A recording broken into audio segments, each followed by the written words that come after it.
नमस्कार दोस्तों, सिटी साहब चैनल में आपका फिर से स्वागत है। इस चैनल को पसंद कीजिए, शेयर कीजिए, लाइक कीजिए और सब्सक्राइब कीजिए।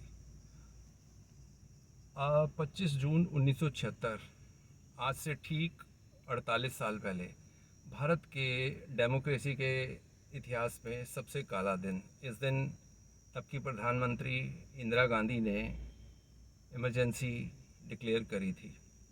तो आप में से 48 साल पहले तो बहुत से लोग जो अब युवा हैं वो नहीं होंगे, लेकिन उन्हें अपने पेरेंट्स से, ग्रैंड पेरेंट्स से इस चीज़ के बारे में जानकारी लेनी चाहिए।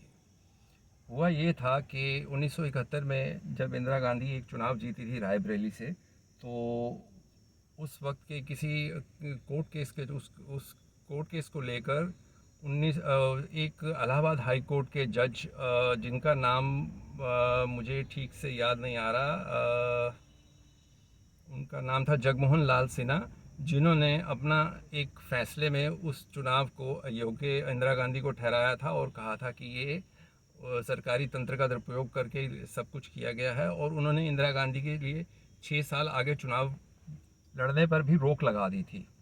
तो इसके रिएक्शन में इंदिरा गांधी ने 25 जून 1976 को देश में आपातकाल का लागू कर दिया गया था।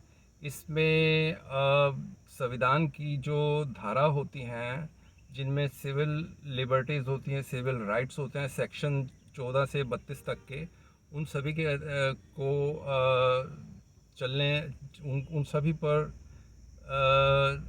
बैन लगा दिया था। लगभग 27 महीने के करीब ये इमरजेंसी चली थी। और इमरजेंसी का आपको क्या हाल बताऊं, उस वक्त देश के जितने बड़े ओपोजिशन के बड़े बड़े नेता थे, जिनमें थे जेपी, अटल बिहारी वाजपेयी, लाल कृष्ण आडवाणी, मोरारजी देसाई इत्यादि, इन सबको जेल में डाल दिया गया था। प्रेस की स्वतंत्रता रोक दी गई थी। लोग सिर्फ सरकारी रेडियोज़ पर और सरकारी दूरदर्शन चैनल के ही भरोसे थे। कम्युनिकेशन तो यही था, उन दिनों में कुछ ज़्यादा नहीं होता था। अखबारों की बिजली काट दी गई थी, अखबारों पर सेंसरशिप लागू हो गई थी सरकार के ख़िलाफ़ लिखने के लिए। तो इस प्रकार से काफ़ी प्रेस का, सरकार ने विपक्ष का, जनता का, सभी का दमन किया था। और आप ये देखिए कि छोटा सा उसमें ये कि आप किशोर कुमार तक के गाने भी रेडियो पर नहीं बजा सकते थे, दूरदर्शन पर प्रसारण नहीं होता था। इतना उसमें हिटलर शाही लागू कर दी गई थी। इसमें पीएम के पावर जो थी मेनली संजय गांधी, डी.के. बरुआ, एस सिद्धार्थ शंकर राय, रजनी पटेल जैसे नेताओं के हाथ में थी। और सेंसरशिप काफ़ी हद तक लागू थी, काफ़ी ज़बरदस्त लागू की गई थी। डिक्टेटरशिप थी, कह लीजिए, यही कहेंगे।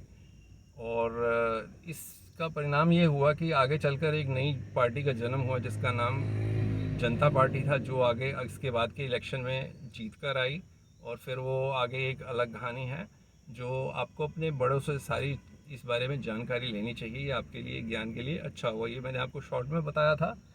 मुझे तो सिर्फ ये पूछना है, ये जो कांग्रेसी नेता आजकल मोदी जी को हिटलर हिटलर कहते हैं, तो ज़रा इस बारे में कुछ कहेंगे, अपनी अपनी राय रखेंगे?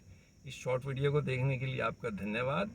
ये सिर्फ इसलिए बनाया गया कि आपको अपनी पुरानी चीज़ों के बारे में याद रहे कि देश में कब क्या क्या हुआ था।